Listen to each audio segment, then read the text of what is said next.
A view of the causes and consequences of the American Revolution in 13 discourses preached in North America between the years 1763 and 1775, with an historical preface by Jonathan Boucher, Vicar of Epsom in the county of Surrey.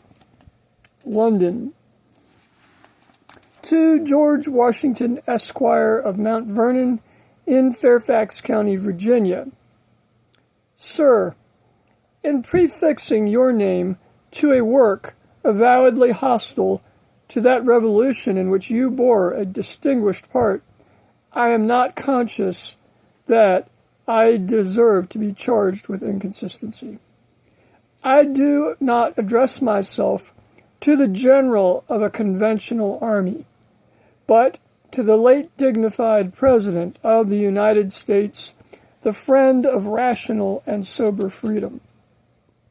As a British subject, and I have observed with pleasure that the form of government under which you and your fellow citizens now hope to find peace and happiness, however defective in many respects, has, in the unity of its executive and the division of its legislative powers, been framed after a British model, that in the discharge of your duty as head of this government, you have resisted those anarchical doctrines which are hardly less dangerous to America than to Europe.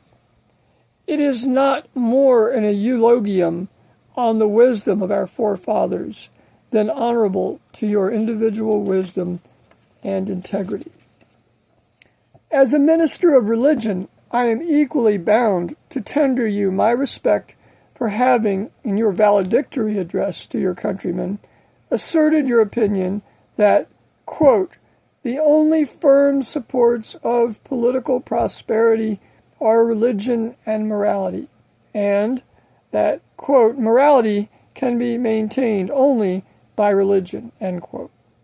Those best friends of mankind who, amidst all the din and uproar of utopian reforms, persist to think that the affairs of this world can never be well administered by men trained to disregard the God who made it, must ever thank you for this decided protest against the fundamental maxim of modern revolutionists, that religion is no concern of the state. It is on these grounds, sir, that I now presume, and I hope not impertinently, to add my name to the list of those who have dedicated their works to you. One of them, not inconsiderable in fame, from having been your fulsome flatterer, has become your foul calumniator. To such dedicators I am willing to persuade myself I have no resemblance. I bring no incense to your shrine, even in a dedication.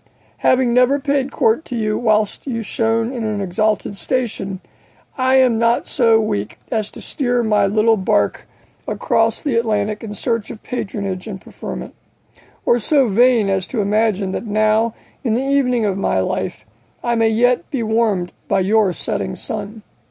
My utmost ambition will be abundantly gratified by your condescending, as a private gentleman in America, to receive with candor and kindness this disinterested testimony of regard from a private clergyman in England. I was once your neighbor and your friend. The unhappy dispute which terminated in the disunion of our respective countries also broke off our personal connection. But I never was more than your political enemy, and every sentiment, even of political animosity, has, on my part, long ago subsided.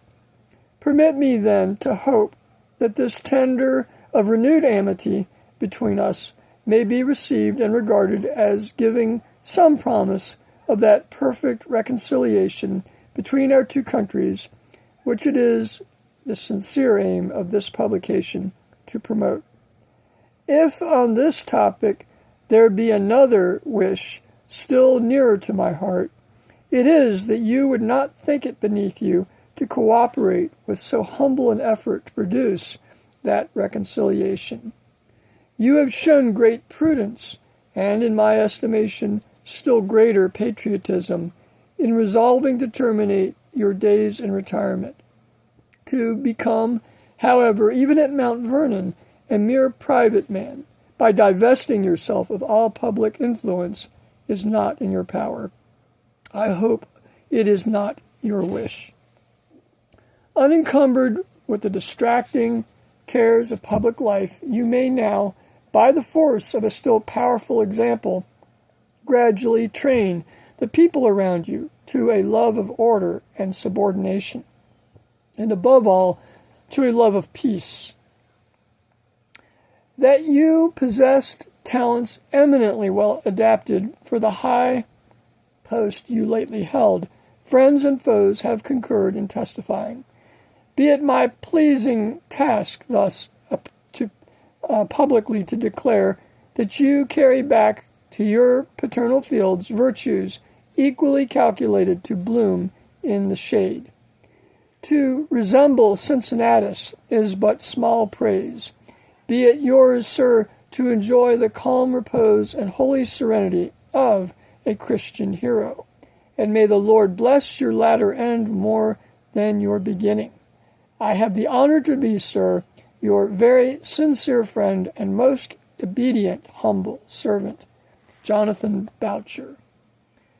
Epsom, Surrey, the 4th of November, 1797.